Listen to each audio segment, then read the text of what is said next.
I'm Tanvir Nasir, and this is Leadership Biz Cafe, a podcast that provides insights and tools to help leaders take on the challenges and opportunities found in leading today's workplaces. Leadership Biz Cafe is brought to you by Tanvir Nasir Leadership, our leadership firm that offers keynotes and corporate trainings in both virtual and in-person settings that will help you to improve the way you lead and guide your organization's growth and future successes. To find out how we can help you today with your leadership challenges and discover your untapped opportunities, visit our website at tanvirnasir.com. And now, let's meet my guest for this episode, Dr. Marlette Jackson. Why is it that we are so stuck on cultural fit, right? For companies, one of the biggest drivers is return on investment, key financial performance indicators. Why do you want someone who kind of fits into your mold? What you want is a culture add. You want someone who is going to be different, who's going to be innovative, who's going to come from a different perspective and help drive productivity because they're looking at this from a different angle. So you shouldn't be trying to maintain the status quo by finding someone who can fit with what you're doing. You want someone who can do better. For the last several years, there's been a growing focus by organizations to address diversity and inclusion. And while there are numerous studies that have conclusively proven the strategic and financial benefits of embracing a more diverse workforce and work environment, today's organizations continue to lag in creating any significant and meaningful changes, especially when it comes to increasing the number of visible minorities and women included in their leadership ranks. So if there's a clear business case for increasing diversity within the workplace and leadership ranks, why is there so little traction being made on this? And more importantly, what can leaders do to facilitate this? That's what I'll be asking my guest, Dr. Marlette Jackson. Marlette is a researcher, educator, and cross-functional leader with over 8 years' experience building and scaling DEI initiatives.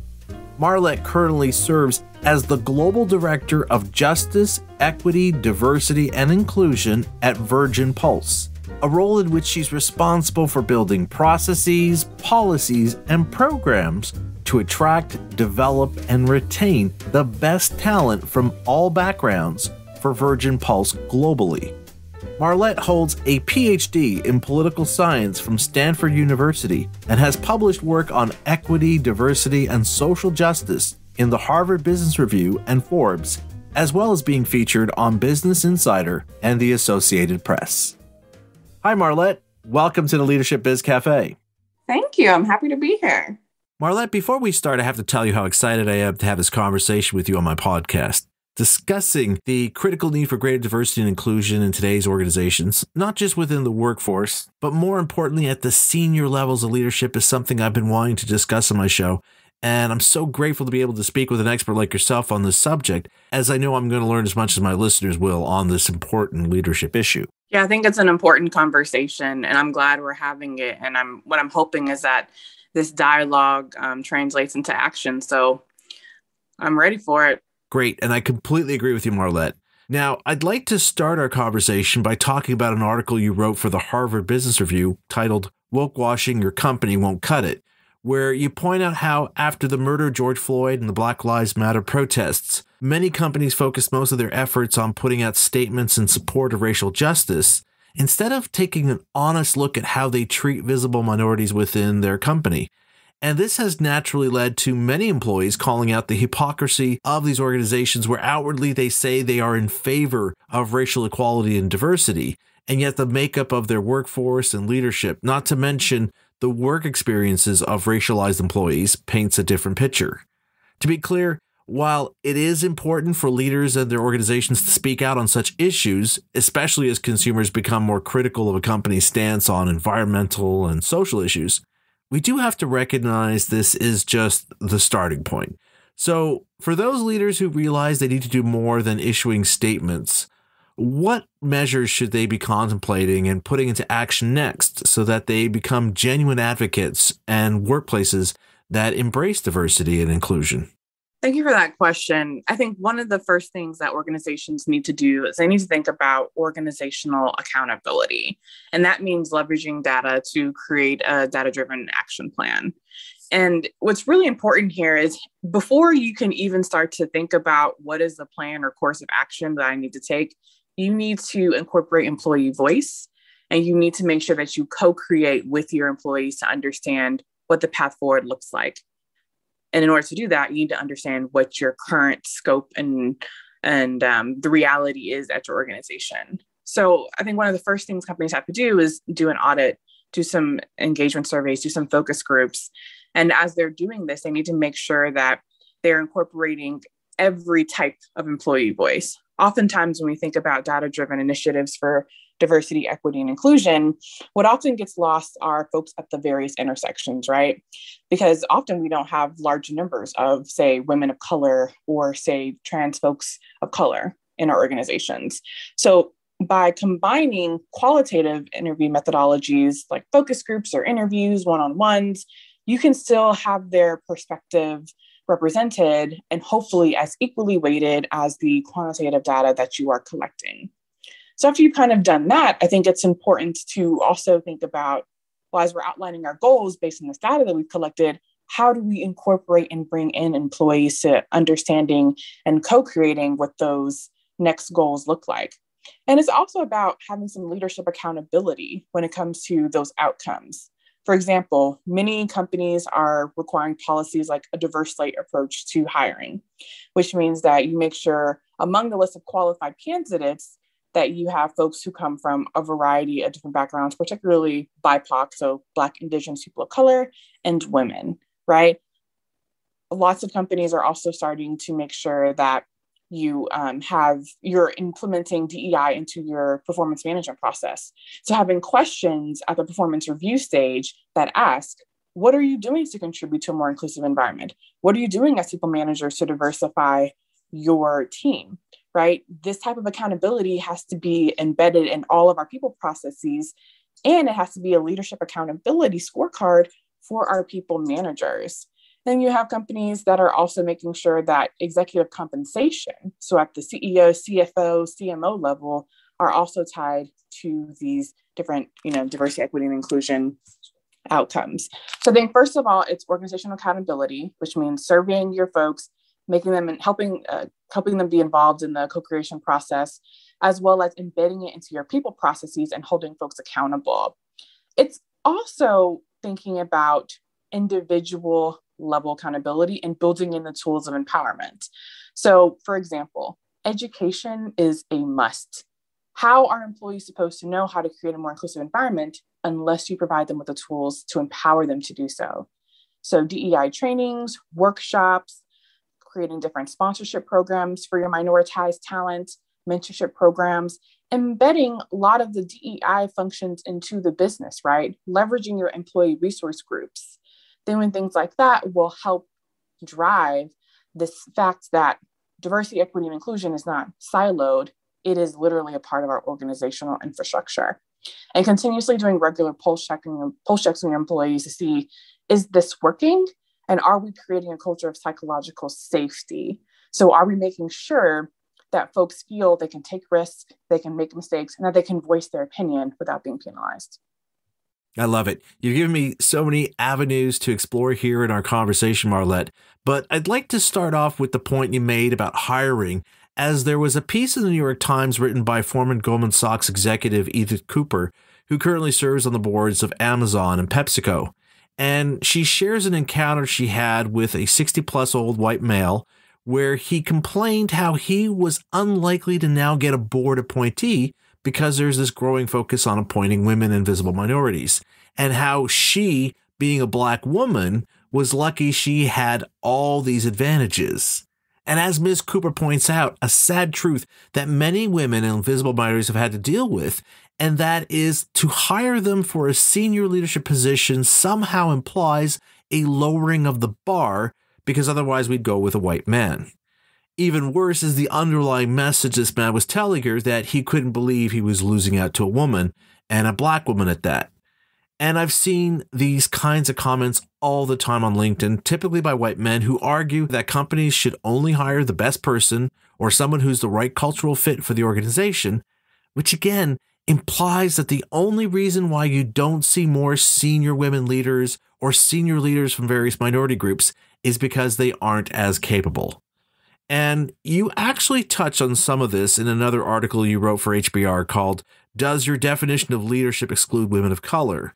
And I was wondering if you could share some points on what can be done to change this narrative, where we help educate people so we're not just giving lip service to notions of diversity and inclusion in our workplace, and especially in leadership roles. Oh, this one touches particularly close to home. I had a feeling it would, Marlette, which is why I wanted to explore this issue with you. I think the first thing is dispelling these myths. First of all,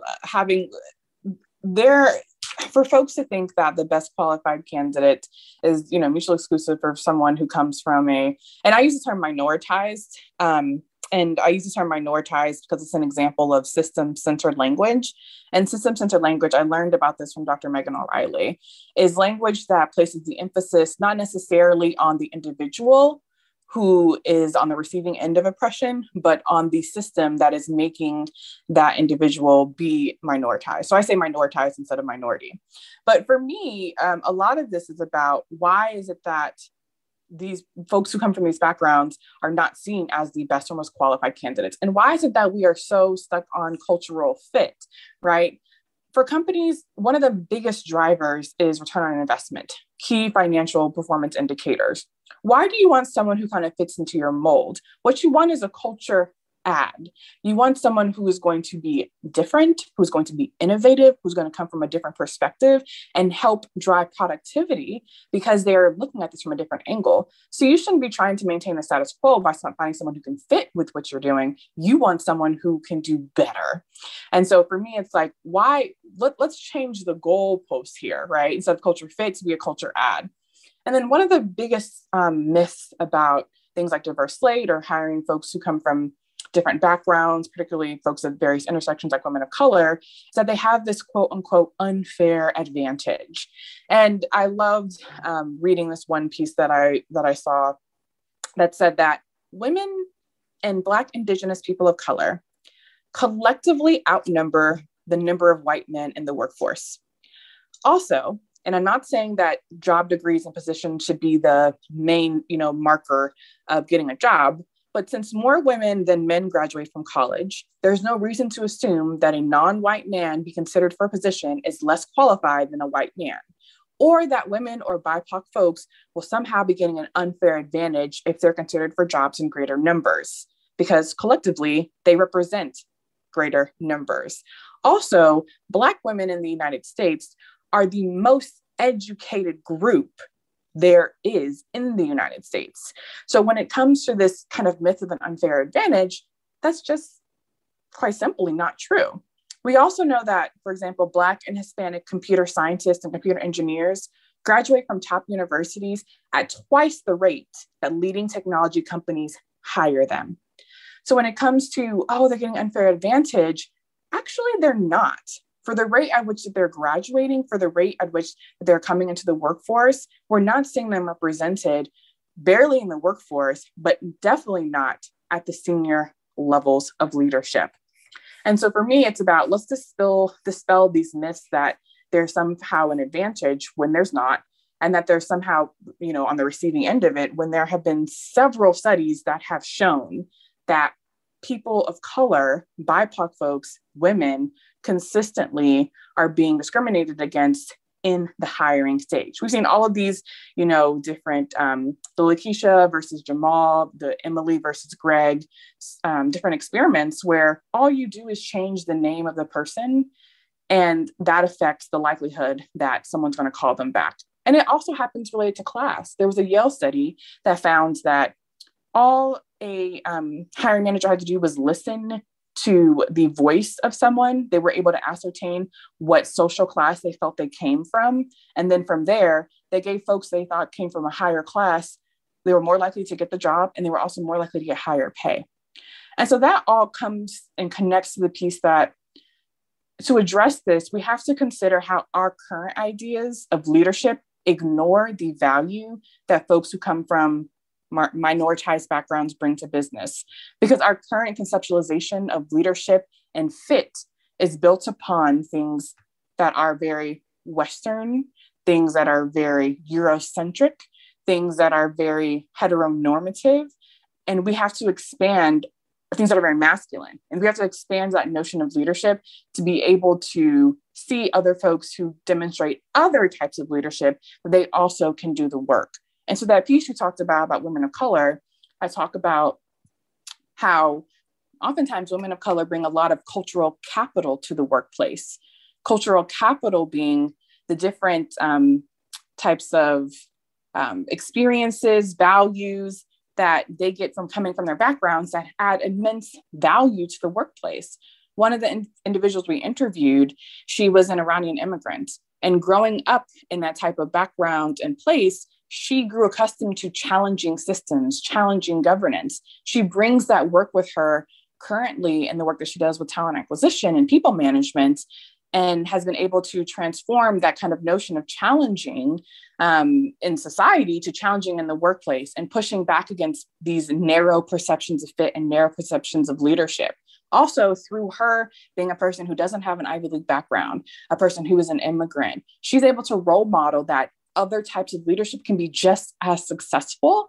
And so we need to reconsider who we think fits and who we think should be a leader to allow other folks, we need to expand that to allow other folks in the mold so that we can see and reap the benefits in business that we're shortcoming our own selves because we're not opening it up to other folks. So Marlette, a few weeks ago, I watched the movie One Night in Miami, which is a fictionalized recounting of a night in 1964 where Muhammad Ali, R&B singer Sam Cooke, NFL star Jim Brown, and Malcolm X got together to hang out in a Miami hotel room. And there's a scene in the movie where Muhammad Ali and Sam Cooke are sitting in Sam's car talking about how all four of these black men have access to opportunities that other black people in America didn't have. And Muhammad Ali has this fantastic line where he says, "Power just means a world where we're safe to be ourselves, to look like we want, to think like we want, without having to answer to anybody for it." And I love this line because it offers a different take on how we should think of power, especially in this context of diversity and inclusion.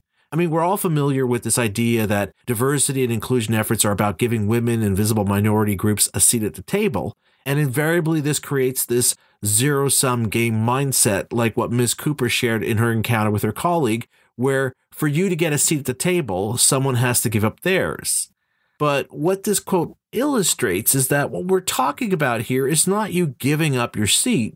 Rather, it's about allowing us to make space at the table for us to bring our own chair to the table, that we're not having to change ourselves to fit in, to feel like we belong and deserve to be there, but that you're creating space to allow those with different voices and experiences to not only be heard, but to be a part of the decision-making process so that we have some real skin in the game beyond basic needs. You know, I haven't seen the movie, but now with that quote, I know I need to. Oh, you should. It's a fantastic film with some really powerful moments. And what that really sticks out to me, resonates with me. I was, I can't recall the name of the person right now, but I was listening to a talk, and she was the author of this book, and she said, part of what this work is in dismantling these structures and these systems and trying to create new ones, is sometimes I don't even want to sit at the table. I want to go and create my own other house. And I was just like, yes. You know, for some folks, it's like, if you're going to exclude me from this table, why don't I just go create a whole nother house somewhere else? And then, you know, be able to show you that all of the things that we could have done together had you not excluded me. And what also was really powerful from what you said was about wanting to just bring my own seat to the table and be my kind of full self. And I, you know, for a while was just this huge proponent of like, I just want everyone to bring their full authentic self. And so I thought a little bit about it, and I was like, but if everyone were to bring their full authentic self to the workplace, how would that be perceived?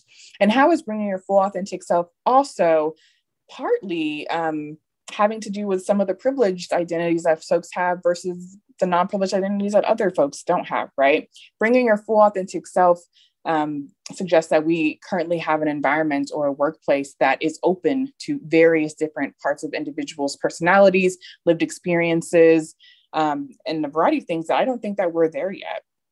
And also, there are some people whose full authentic selves we probably don't want to see. It's kind of like, bring your best self to work, right? Because we don't want to see the authenticity that is negative, that is derogatory, that is oppressive in nature, right? And so I think part of it is we have to do the work before we can ask folks to bring their authentic selves to work. We have to do the work to create an environment where they can. And then also part of it is, when it comes to bringing your full authentic self, there are certain privileged identities that make it a lot more accessible than others. Let's take, for example, our folks who identify as part of the trans community. Them bringing their full authentic selves can be very, very dangerous for their health, for their safety, physically, mentally. And so I think we have to do the work before we ask that of someone else to make sure that the environments that we're creating are such that we really mean when we say bring your full authentic self. But until then, please bring your best self to work. Absolutely. 100% agree with you. So given this shift in our understanding of power and inclusion, Marlette, what are some things that organizations and their leadership can do to foster a workplace environment and culture that supports and encourages visible minority and disability groups to access their power for the mutual benefit of the organization as well as the employee? Yeah, I think that's a great question. I think some of the things that companies and cultures can do is, the first thing to do is embed diversity, equity, inclusion, and social justice into your organizational infrastructure. It needs to be weaved into the fabric of your organizational culture. It has to be a core value, not a priority. It has to be weaved into the values that you have, because your values and your vision and your mission are what drive the business. And diversity, equity, inclusion, and social justice then need to be a part of that in order to be fully integrated and to fully impact the organization in the ways that it can and should. So the first thing is like, don't make it a top 10 priority, because often it'll be number 10 and we'll say, we didn't get to these priorities this year, but we can go next year, right? No, it needs to be a business goal, just like every other goal is. Oftentimes executives will say, well, we didn't get where we wanted to go with minoritized communities, but we're 40% women now. And it's like, if this was your revenue goals and your revenue goal was $50 million and you only got 25 million, would you have that same type of feedback? Oh, well, we didn't get the full 50, but we got 25. No, you would hold yourself accountable to getting that full 50. And so the same thing here, hold yourself accountable for, just as you get women in the workplace, you need to get BIPOC folks there too, right? It's not just going to be we kind of did it. No, it needs to be also a business goal that we take just as seriously. I think part of it also is making sure that leaders are held accountable.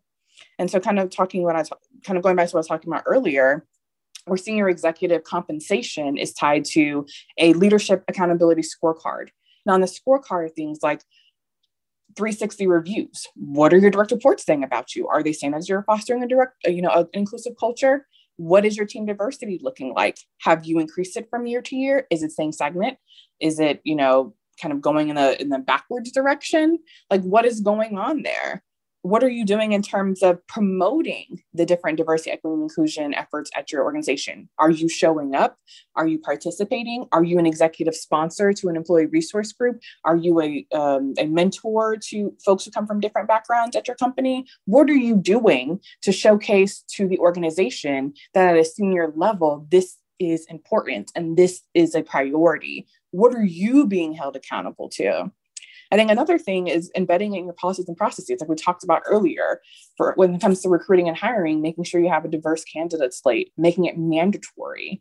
When it comes to promotions and when it comes to performance management, every person in the company should have to answer questions about how are they contributing to a more inclusive environment. People managers need to be answering questions about how are they contributing to the psychological safety of their team, the inclusiveness of their team, the diversity of their team. It needs to be embedded in total rewards. It needs to be embedded in HR. It needs to be embedded in every single thing that we do, so we know it's a part and core of kind of what we are and who we do. I hope that answered your question. Oh, it definitely answered my question. In fact, there's a question I now want to ask you about an issue that many leaders are currently focusing on as an area of concern, because diversity and inclusion initiatives play a key role in addressing it. But before we get to it, here's a message from our sponsor. If you're looking to build a profitable side hustle that also impacts people, then you need to look at becoming a certified leadership coach with Giant. If you don't already know, Giant has been in the leadership space for over 13 years. They used to own and operate the John Maxwell brands. They ran the LeaderCast conferences where Jim Collins, Henry Cloud, Malcolm Gladwell, and Simon Sinek were regular speakers, and a lot more. They have over 500 coaches working in over 127 countries, and their coaches are being hired by companies like Pfizer, Chick-fil-A, Delta, and more. And yes, you can do this too. Giant literally gives you everything you need to start your own leadership coaching business from scratch. You get hands-on free training from top-level coaches to learn the exact methodology and tools that six-figure coaches are using. An all-in-one online platform to run your entire coaching business, even if you want to work 100% remotely. And you'll get to join a thriving community of coaches from around the world.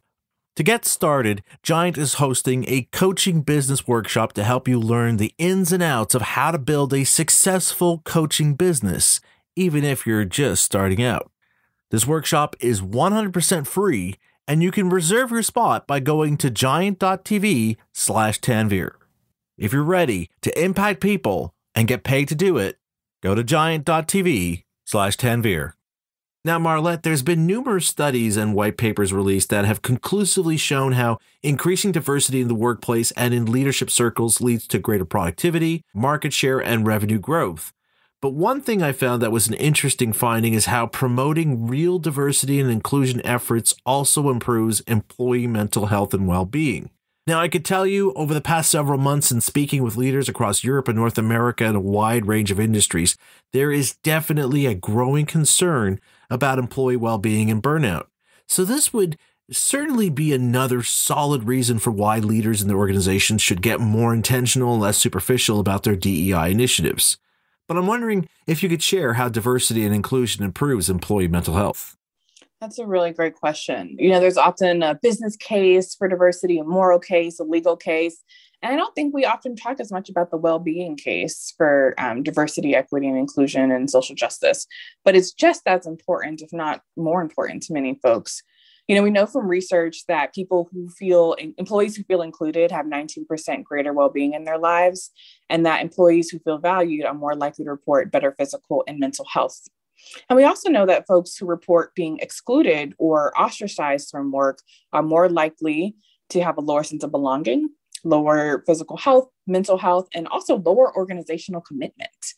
And then when we think about all of the societal level issues that have gone on, not only in the past couple of years, but for the history of the United States, we have to understand that navigating all of this takes a toll on an employee's mental and physical well-being. That cannot be divorced from their performance in the workplace. And we know this from research, right? There was a really interesting study that found that for folks who identify as Black Americans, the unarmed shooting of a Black person by police resulted in more poor mental health days and outcomes over the course of time, which means that your Black employees, when they are consistently seeing folks a part of their community and folks who look like them gunned down and murdered by police officers, that takes a toll on their mental health. Then being expected to show up, right, as their full self, their best self, their authentic self in the workplace, that's going to have an effect. So as a company, as an employer, you need to understand that, and you need to put measures and mechanisms in place that can accommodate that. There are things outside of the workplace that we need to be aware of, and we need to make sure that we're putting mechanisms in place to support our employees.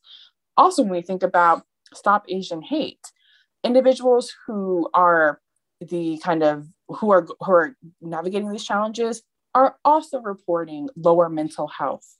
And so we have to think about what are the societal level factors that are contributing to employee well-being, and what can a company do to mitigate that. One of the things that I was really proud that we were able to do at my current employer was we created this thing called the Gathering Space. And we invited in Dr. Megan O'Reilly, who has a really nice way to combine diversity, equity, and inclusion work with her background in psychology. And she went through this month-long process for some of our Black identifying employees to talk about everything from Black joy to Black trauma to resistance to mental health and well-being to very tangible strategies to help navigate this very interesting and unique time in our country's history. And it was a beautiful connection about how when you infuse DEI into employee well-being work, you can get some amazing outcomes. Folks left those sessions feeling like I am heard, I am seen, I am valued, and my employer is putting resources to understand that I'm navigating things much greater than the company and that I need support in order to do my best work.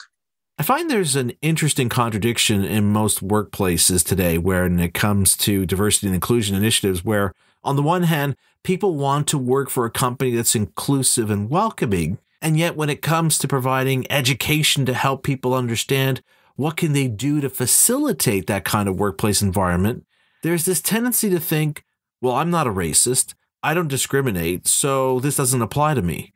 In fact, I read an interview with the CEO of one diversity, equity, and inclusion training firm who pointed out how most people think they don't need diversity training, so they don't pay attention and retain the information and tools that are being discussed.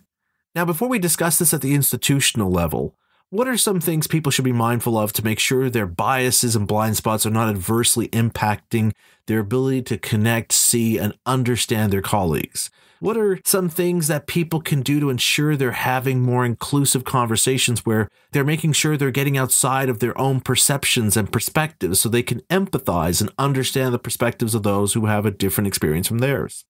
I think one of the first things you have to do is before you can address, kind of your biases, you have to understand what they are. There's been research that has shown it's usually the people who think that they're the least biased that are the most biased.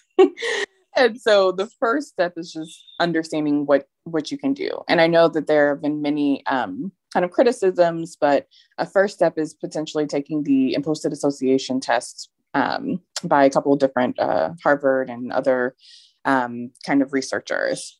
Because then you can have an understanding of, well, I have a bias against this demographic or that demographic or that demographic. And once you have that information and that knowledge, then you can say, okay, what are the resources that I can do in order to understand the root of those biases and what I can do to mitigate the likelihood that they're going to affect how I work and how I show up? Because the fact of the matter is that we all have unconscious biases, every single one of us, including people who do work like me in diversity, equity, and inclusion. Why? Because we're human. And it's literally unconscious bias is our mental shortcut that our brains do subconsciously to quickly process information, but it's based on different types of cultural stereotypes. And that comes from our society. So the first thing is acknowledging that we all have bias, testing to see which type of biases you have, even though we all have biases about everything. And then thinking about what are the resources I can do to understand these biases and to mitigate their effect.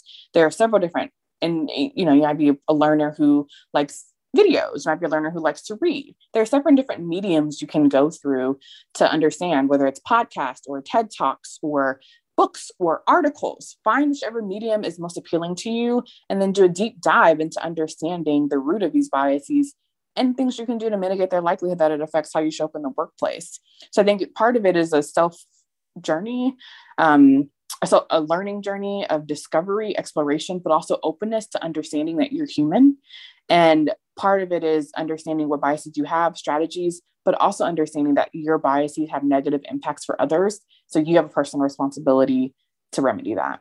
Absolutely. Now, Marlette, I know through your work at Virgin Pulse, you also focus on making diversity and inclusion a true element of an organization's culture and not just a pithy statement. So we already discussed from an individual level what we can do, but what are some of the ways leaders can make this an integral part of their workplace and organizational culture so it becomes a genuine part of who the organization as a whole is and how they treat people both within and outside the organization? I think that's a great question. One of the things that we really recently did that I was super proud of was typically for different cultural heritage months, right? November was one of the observances was Native American and Alaska Native Heritage Month. So what we did was we typically have a couple of different events. We invited some speakers. We paid these speakers who came, who identified from a variety of different indigenous groups and tribes. And they talked to us and they educated a lot of us on things ranging from what blood quantum is to understanding what Turtle Island is, to just kind of like what social justice has meant as it relates to indigenous communities in the US, right? And a part of that was we figured there was something missing. It's great to get some education. It's great to have external speakers, but what are we really doing with that information? So we instituted a call to action program whereby part of our platform allows us to kind of transition Pulse points into Pulse cash. And with that Pulse cash, we can purchase things. And so what we did was we challenged our employees to say, hey, during this Native American and Alaska Native Heritage Month, why don't you channel some of the Pulse cash you have based on off of our platform into Charity on Top, which we partner with? And why don't you donate some of your Pulse cash to different organizations that support Native American and Alaska Native communities? And we had some people who did that. And so it's about understanding that a lot of the work when it comes to employee well-being has been focused on the individual, but there has been science that has shown that happiness and greater well-being also comes from impacting the greater community and being the person to do things that can impact something greater or bigger than yourself. And so by using that to kind of inform this type of campaign, we were saying, why don't we use the resources we have within our sphere of influence to impact communities that we're celebrating this month by putting some money behind it?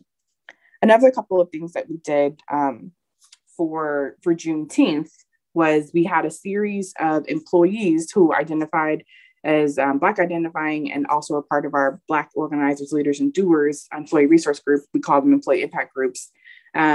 They did different interviews about what Juneteenth meant to them, how they learned about Juneteenth, how they honor the observance, and provided some strategies for others to do so. And then we donated to the Equal Justice Initiative.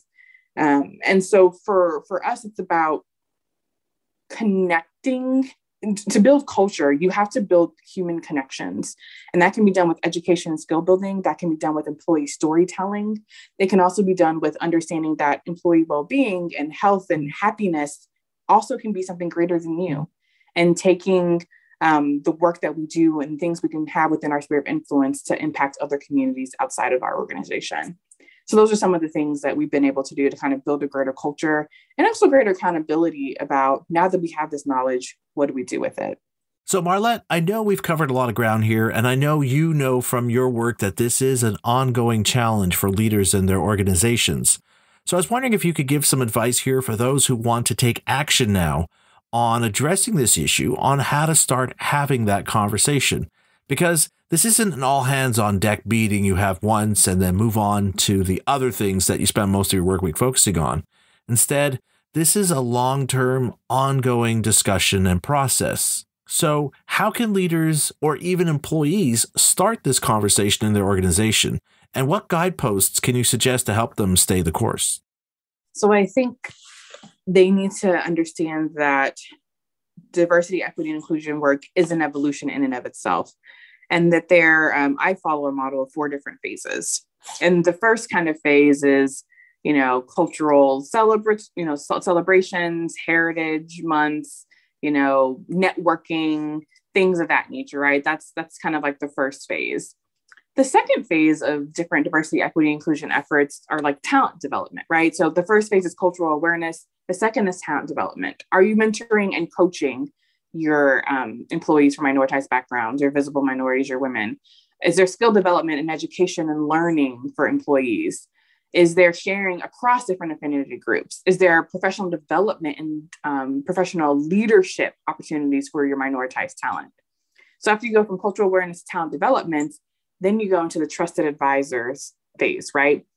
Where benchmarking your DEI efforts outside of the organization. What can you be doing better? What are you already doing excellent? Forming external alliances with professional organizations, embedding DEI into your policies and processes, embedding it into onboarding, into hiring, into recruitment, into learning and development, into talent and rewards, into retention efforts, into your exit survey, right? into every single thing that you do. And then once you get there, phase 4, viewing DEI as, kind of, and the folks involved in it as business advocates, how is it enhancing your organizational capabilities? How are you creating new products or services? How is it enhancing brand image? So soon leaders are like, we need to be, out there publishing like what we're doing and marketing what we're doing. That's phase 4. You need to go through phases 1 through 3 before you can get to the place where you're doing that, right? Developing community outreach programs, having a positive impact on the bottom line. But you have to build to that phase 4. And that can be something like this model that I'm talking about came from the Chief Diversity Officer of Clorox. And what they said was one of the things they did was for Burt's Bees, their Pride employee resource group worked with them to create some particular packaging where they kind of put the different Burt's Bees in kind of relation to the Pride flag. And then for Pride Month, they kind of marketed that, right? That's directly integrating DEI into products or services that not only is enhancing the bottom line, but showcasing that it matters to your company and to your community, right? I know that different organizations have had their employee impact groups helping with reviewing different documentation if you need to translate it from different languages, or helping with new products, or being folks from focus groups, right? But there's a roadmap to get there. And like you said, it's an ongoing process that you need to do. And there are several things you can do along the way, but you have to know that there's always something else, something greater that you can do in order to get there. Wonderful. I think this will help a lot of leaders and employees understand that while there are barriers and obstacles in today's organizations towards achieving greater diversity and inclusion, they aren't so insurmountable or daunting that they can't be overcome if we put our heart and best efforts into making it a reality. Marlette, as I said at the start of our conversation, I've been wanting to have this conversation on my podcast for some time now, and I really appreciate being able to have it with you, as I do think you've inspired our listeners to embrace the abundance that sprouts when we embrace diversity and inclusion in our workplace and in our leadership ranks. As I said earlier on, this isn't about taking anything away from one group to give to another. Rather, it's simply about inviting others to pull up their own chair to the table to share their unique insights, experiences, and perspectives from which we will all benefit from. So, thank you so much for coming onto my podcast to have this much-needed conversation, Marlette. I really appreciate it. Of course. Thank you so much for having me. This is a conversation I've been wanting to have on my podcast for some time now, as this is an issue every leader out there needs to address and know what to do. So I'm glad I got to start this conversation with someone as experienced and knowledgeable about this topic as Dr. Marlette Jackson. But as I mentioned, this isn't a one-time conversation leaders need to have. But as Marlette pointed out, this is a conversation that needs to evolve over time as you start implementing various measures and practices to not only attract and retain visible minority employees, but to bring these groups into your leadership pipeline. That's why we have other diversity and inclusion experts lined up in our guest list to appear in future episodes of this podcast, so we can explore other areas around this subject and really drive meaningful and sustainable action on this front. In the meantime, if you'd like to learn more about Marlette's work, including getting links to her Harvard Business Review articles, as well as that piece I mentioned from former Goldman Sachs executive Edith Cooper, check out the show notes for this episode. And you can find a link to that, as well as the show notes for all past episodes, on our podcast page at tanvinasir.com/LBC. And if this conversation gave you some food for thought, and I hope it did, I'd like to encourage you to subscribe to our podcast so you can listen to our latest episodes when they come out, as well as listen to some of our past episodes where we explore other ideas and insights that will help you improve the way you lead. If you go to our podcast page at tanvinasir.com/LBC, you'll find links to subscribe to our podcast on all the major streaming platforms, as well as links to our episode show notes. And before we wrap up here, I have a favor to ask. If you're enjoying my podcast, I'd appreciate it if you could rate and review our podcast on Apple Podcast or wherever you listen to our show that supports listener ratings and reviews. I'm Tampa Nasir, and you've been listening to Leadership Biz Cafe.